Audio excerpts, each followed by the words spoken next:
Hi, I'm Marina Silvaneto, and I'm going to talk about The End of Poverty, a book by Jeffrey Sachs. But before I get into this book, first I'm going to briefly go over who Jeffrey Sachs is. He is a man of many things, such as being a world-renowned professor of economics and a leader in sustainable development. But what personally struck me most about him is that he is a policy advisor whose recommendations consistently recognizes the challenges beyond the simple economics and the need to push back against austere recommendations of the international financial community to protect vulnerable populations in developing countries from falling further into extreme poverty. He is also one of the leading voices of combining economic development with environmental sustainability, and was even called by the New York Times as probably the most important economist in the world, and by the Time magazine as the world's best-known economist. Now, what is this book all about? Basically, The End of Poverty emphasizes how grave the problem of poverty is, and more importantly, how solvable it actually is.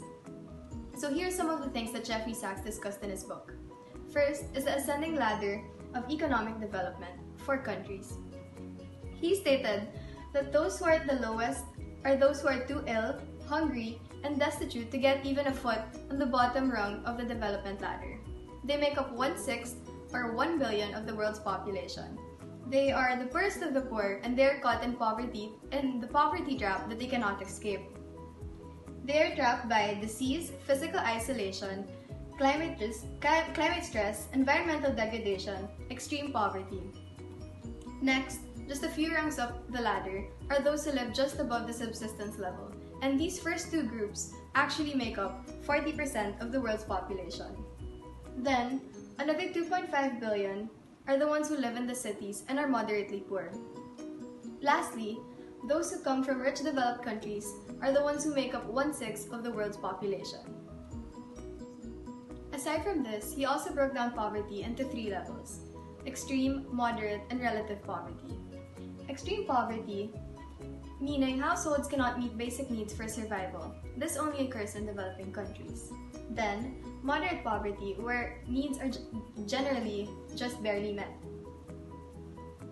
And lastly, relative poverty, where a household income level is below a given percentage of the average national income. This you can find in developed countries. Jeffrey Sachs stated that the challenge of our generation includes helping the poorest of the poor escape extreme poverty and help them begin their climb up the ladder of economic development. Our challenge as well includes that we have to ensure that all who are the world's poor, including moderately poor, are given a chance to climb higher in economic development. In this book, he argues that extreme global poverty can be eliminated by the year 2025.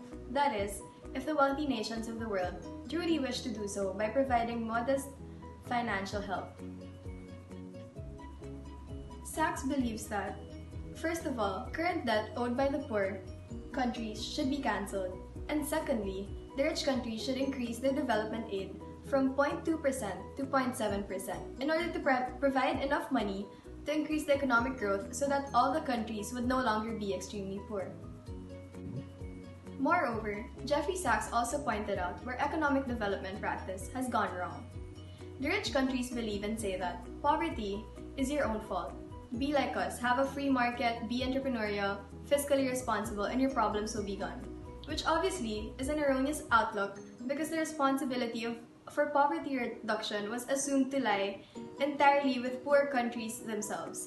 This just goes to show that rich countries are ultimately leaving the poor ones for dead. Now let's move on to, as I said a while ago, how solvable poverty actually is. In Jeffrey Sachs' interview in Good magazine, he mentioned that the one thing that surely accompanies extreme poverty is powerlessness and voicelessness, so it really is up to us. Our generation, as stated in the book, can realistically envision a world without extreme poverty by the year 2025 because of our technological progress, which enables us to meet basic needs on a global scale. Sachs mentioned that these are the steps that we need to take in order to reach our goal. We have to commit to ending poverty, adopt a plan of action, raise the voice of the poor, redeem the role of the US in the world, rescue the IMF and World Bank, strengthen the United Nations, harness global science, promote sustainable development, and most importantly, make a personal commitment to be involved. He believes that now it's our generation's turn to help foster the political systems that promote human well-being, the economic systems that spread the benefits of science, technology, and division of labor to all parts of the world. We also have to foster the international cooperation in order to secure a perpetual peace, and, of course, science and technology that is grounded in human rationality to fuel the continued prospects for improving the human condition. In the end, we can see that the end of poverty is really in our hands, if only we can further enhance the public's understanding. So go, share what you have learned in this video, make a personal commitment to be involved, and together, let's work towards ending poverty.